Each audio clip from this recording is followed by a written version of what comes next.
బృందావనంలో బాలకృష్ణుడు ఉండేవాడు. అతను చాలా అల్లరి మరియు వెన్న అంటే చాలా ఇష్టం. ఒకరోజు ఉదయం అమ్మ యశోద అతనికి ఒక పెద్ద వెన్న ముద్ద ఇచ్చింది. కృష్ణ, నువ్వు తినే ముందు దీన్ని పంచుకోవడం మర్చిపోవద్దు సుమా అని ప్రేమగా చెప్పింది. కృష్ణుడు సంతోషంగా ఆ వెన్న ముద్ద తీసుకుని తన స్నేహితులతో ఆడుకోవడానికి అడవిలోకి వెళ్ళాడు. ఆ రోజు అడవి చాలా చల్లగా పచ్చగా ఉంది. అతను సగం వెన్న తినేశాడు. అప్పుడే ఒక చిన్న జింకపిల్ల కనబడింది. దాని పేరు లీనా. లీనా చాలా బలహీనంగా బాధగా కనిపించింది. ఓ చిన్న జింక, నువ్వు అంత బాధగా ఎందుకున్నావు? నన్ను చూసి భయపడకు అని కృష్ణుడు మెల్లిగా అడిగాడు.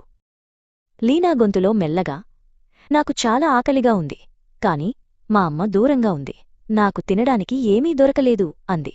లీనా కళ్లల్లో నీళ్లు నిండినట్లు కనిపించాయి. కృష్ణుడి దగ్గర మిగిలింది చాలా చిన్న వెన్నముక్కే. నేను దీన్ని తినాలో లేక లీనాకి ఇవ్వాలో అని కొద్దిసేపు తటపటాయించాడు. వెంటనే అమ్మ యశోద మాటలు గుర్తొచ్చాయి. పంచుకోవడం మర్చిపోవద్దు. కృష్ణుడు నవ్వుతూ, లీనా, ఇదిగో తీసుకో, ఆకలి తీరుతుంది అంటూ వెన్న ముద్ద ఇచ్చేశాడు. లీనా వెన్న తిని వెంటనే శక్తి వచ్చి సంతోషంగా గెంతులేసింది.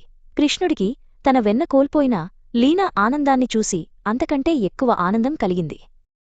కృష్ణుడు అప్పుడు తెలుసుకున్నాడు, ఎవరికైనా సహాయం చేస్తే మనం తినడం కంటే ఎక్కువ సంతోషం దొరుకుతుంది. ఆ ఆనందమే అసలైన రుచి. అప్పటినుండి కృష్ణుడు ఎప్పుడూ పంచుకోవడంలో ముందు ఉండేవాడు.